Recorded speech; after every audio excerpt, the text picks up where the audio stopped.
Mr. President, you owe it the people. Magpaliwanag ka, huwag kang magtago sa mga spokesperson mo na nagpapalusot lang. With due respect, Honorable Arice, merong proseso, merong sistema, nagkataon lang na malamang may umabuso.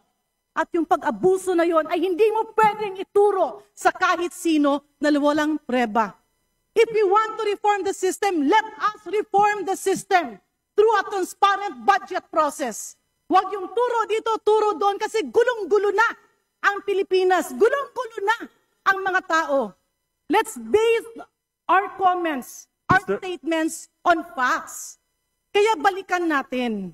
Kung puputulin natin ang abuso na to. Mr. Speaker? May I respond? Yes, if I may, Mr. Speaker, Can we that's why allow my the gentlelady to finish? Kung puputulin natin ang problemang ito, let us not have motherhood statements. Let's have definite proposals to address the problem. So my question, Mr. Speaker, can the Honorable Erice enumerate the reforms that he believes are needed so that we will be guided to do this? Mr. Speaker, maliwanag po ang sinabi ko kung napakinggan niya. Sino po ang unang may responsibilidad? Ang Pangulo. 2023, GAA, sinalaula ng Kongreso.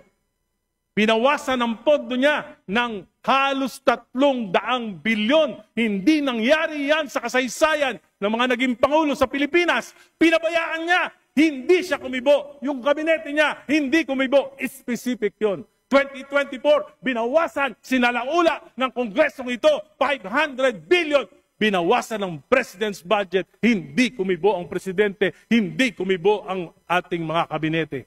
2025, 473 billion, pati yung mga pondo para sa mga flagship projects ng Pangulo inalis. Kaya na-delay na lahat ng mga proyekto. Hindi pa rin kumibo ang Pangulo. Hindi pa rin kumibo ang kabinete. Number one na may problema, command responsibility ang ating Pangulo. Let us go to the constitutional process. Hindi po ako nananawagan ng BBM resign. Kung gusto po natin panagutin ng Pangulo, may impeachment. Kung gusto po natin panagutin at ipakulong mga magnanakaw, huwag nating madaliin, bantayan natin ang paggulong ng hustisya. Anumang kaguluhan ay lalong magpapahirap sa mamamayan na walang kalaban-laban. Mr. President, you owe it the people. Magpaliwanag ka, huwag kang magtago sa mga spokesperson mo na nagpapalusot lang. Pass the reforms, convince your allies in Congress. Bayaran ninyo ang inyong pagkukulang sa pamamagitan ng pagtama sa sistema. And finally, Mr. Speaker, dear colleagues, we cannot ignore the allegations made by Mr. Saldico regarding the supposed 100 billion insertions. Madali namang malaman ang katotohanan. Therefore, I respectfully move that we call the Secretary of the Department of Budget and Management, the Secretary of Finance, and the NEDA Secretary to a question hour here in Congress as soon as possible. So move, Mr. Speaker. Maraming salamat po. Thank you very much, Ms. Honorable Erice, Majority Leader. Mr. Speaker, I move to refer the speech. Mr. Speaker. The Honorable D.S. Garin is recognized. Mr. Speaker, if the Honorable Erice is willing to yield to some questions. Mr. Speaker, Majority Leader.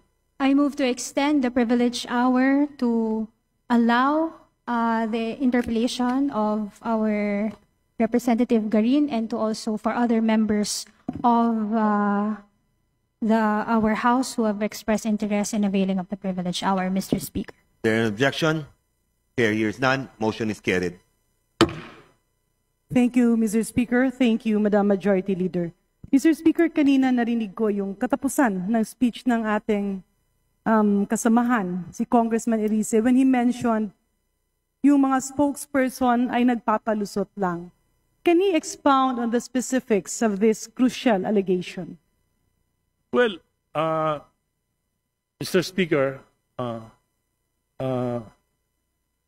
distinguished colleague, kita naman natin yung mga sagot ni spokesperson De Castro.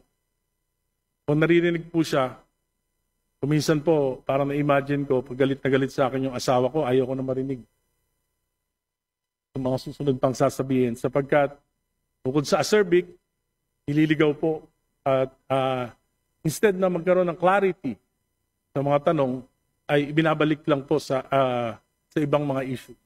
Kaya sa tingin ko Mr. po, Speaker, can we categorically ask the Honorable Erice what specific statement of the spokesperson is he referring to and is alleging to as palusot? well, for example, the 100 billion in insertions, dapat sagutin po yun. Hindi pwedeng sabihin na baliwala yun. Yung 100 billion insertions, dapat po sagutin. Kasi po nakita ko yung listahan nun. For example, doon sa 100 billion in insertions, merong 1 billion for Philippine Coconut Authority. Yung sa listahan ni Congressman Saldico. Wala namang problema doon. Kung nagbago ang isip ng Pangulo at kailangan niya maglagay sa Philippine Coconut Authority, wala namang masama doon. Basta hindi ghost project. Kung tayo na nga sa Kongreso, nakakapag-palit tayo nakakapag-insert tayo, nakakapag-divert tayo, yung Pangulo pa kaya, budget niya yun, yung hindi pwede magpalit? In other words, Mr. Speaker, distinguished colleagues, ang sinasabi po ba ng ating kagalang-galang na kongresista ay yung mga ipinapasok na line item during the bicameral conference committee or the Committee on Appropriations of both houses are recommendations from the President? Yes. Mr. And he can Speaker, change his mind anytime. may you reiterate? Pasensya na po, medyo hindi po klaro yung last statement. You can check the... Yes, for example, as I have said earlier, Mr. Speaker, kung nagbago ang isip, because ang budget po ginagawa natin ng Executive Department January pa lang. So, bago po dumating sa atin yan, 8 months, 9 months, bago po yung approval, almost 9 months na.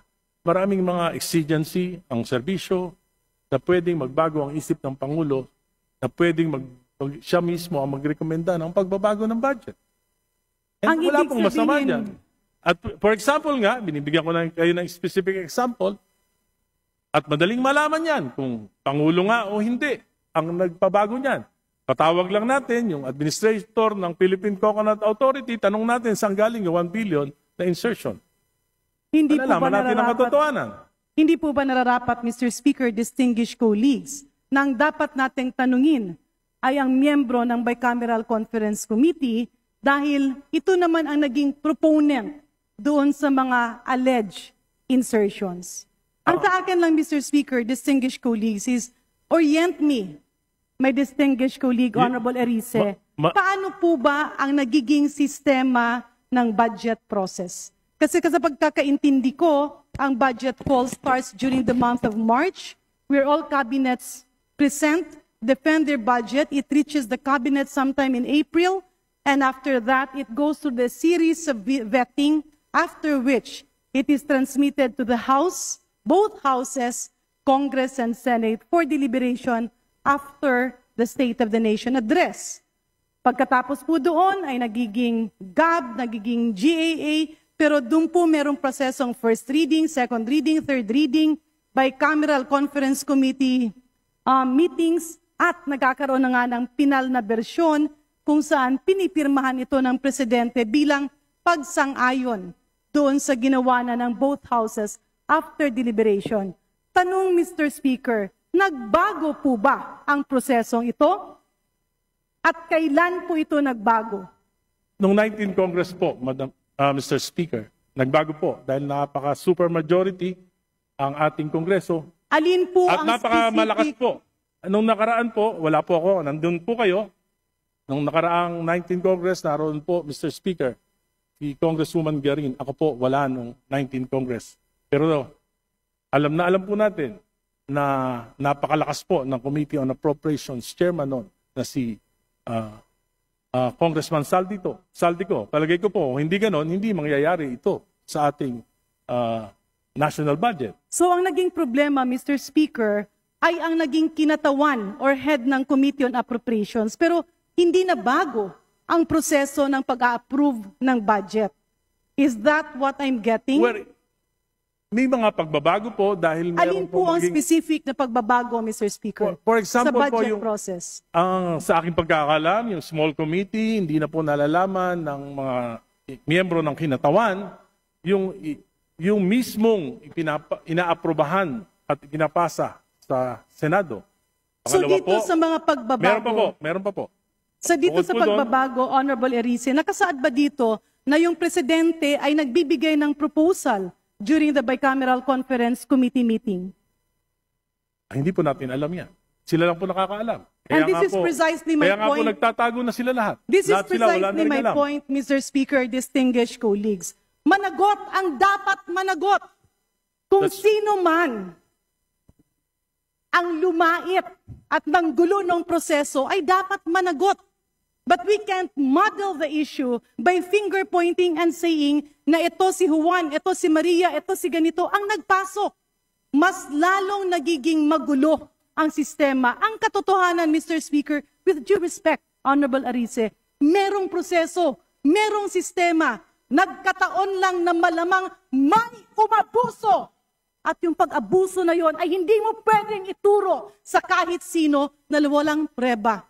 If we want to reform the system, let us reform the system through a transparent budget process. Huwag yung turo dito, turo doon kasi gulong-gulo na ang Pilipinas. Gulong-gulo na ang mga tao. Let's base our comments, our statements on facts. Kaya balikan natin. Kung puputuli natin May I ang abuso respond, na Mr. to. Speaker?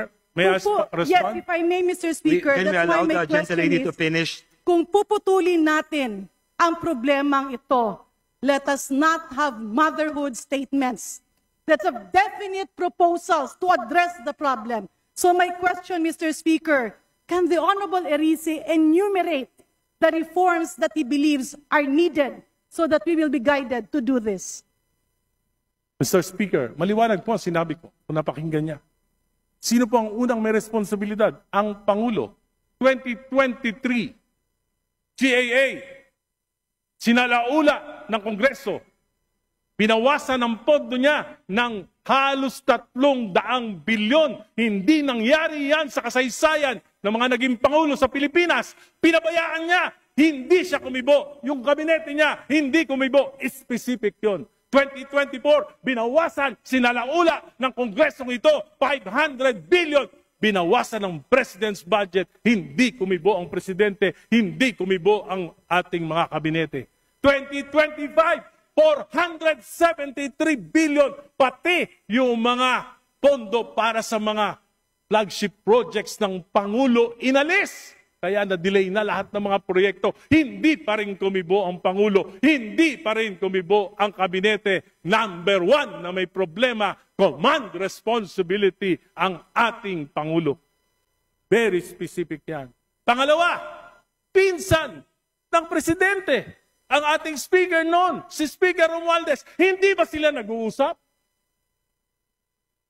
Mr. Speaker, distinguished colleagues. Pangatlo, Can we allow the gentleman to finish? Yes, please. Pangatlo, kitang-kita naman natin. Balitang-balita, dalawa lang nag-uusap sa pagbabago ng budget. Yung mga member ng BICAM, hindi alam. Sinabi ni Senate Finance Chief Grace po, pinirmahan niya lang pero hindi siya alam. Ang si Senate President Chis Escudero lang at si Chairman Saldico lang ang nag-usap. Regular ba yun? Hindi po regular yun. Maliwanag po yung mga sinasabi ko. Specific. Mr. Speaker, ulitin ko lang po. Ang reformang narinig ko sa ating kagalang-galang na kulig ay hindi sang-ayon dun sa aking ekspektasyon, if I may, pasensya na po. Kasi nga, ang tanong ko is, what are the specific reforms that we need? Unfortunately, what I am hearing are allegations. Number one, binawasan ang mga budget. Number two, magpinsan ang presidente at ang speaker. Number three, nagpirmahan ay 2 tao lamang. Mr. Speaker, distinguished colleagues, andyan nga ang problema. Nakita ngayon ay hinahanapan ng solusyon. And if we are talking about reforms, the reforms should actually be on accountability, on transparency. Ano pang reforma? Number 1, transparent budget process. Number 2, napaka-imposible naman na pipirma ka ng mga bagay na hindi mo alam. Kasi ang pumipirma ng budget ay ang bicameral conference committee members. In other words, balikan natin. If we need reforms, babalik tayo, totoo ba na nahimik ang mga kabinete? Totoo ba na lahat ng budget ng kabinete, there are a lot of problems, and that is why we are in this series of investigations. But it will just add chaos. If we will take advantage of the situation and instead of demanding for genuine reforms, we twist the situation and talk about politics. In other words, Mr. Speaker, distinguished colleagues, tama naman. Natuldukan ito, hanapan ng solusyon, and push for genuine reforms. Pero kung ang naging mali ay merong bumaluktot sa mga bagay na hindi dapat baluktutin, yun ang dapat managot. But we cannot pull down our people and our government by not proceeding to concrete investigations that will really pinpoint the problem of all of this. Maraming salamat, Mr. Speaker, and of course, with due courtesy to Congressman Erice, I am with you in calling for reforms. But if I may appeal, let us push for individual concrete reforms that Congress can perform. Maybe we can push forward for a situation like other parliaments, where members responsible for the budget are made to report on a quarterly basis, stating the update of each program, the rationale of each action, and the impact that it will provide to the Filipino people. Thank you very much, Mr. Speaker. Thank you very much, distinguished colleagues. Mr. Speaker, maliwanag po ang aking mga reforma na hinihingi sa Pangulo at sa Kongreso na ito. Reforma, anti-political dynasty, inabastos natin ang konstitusyon.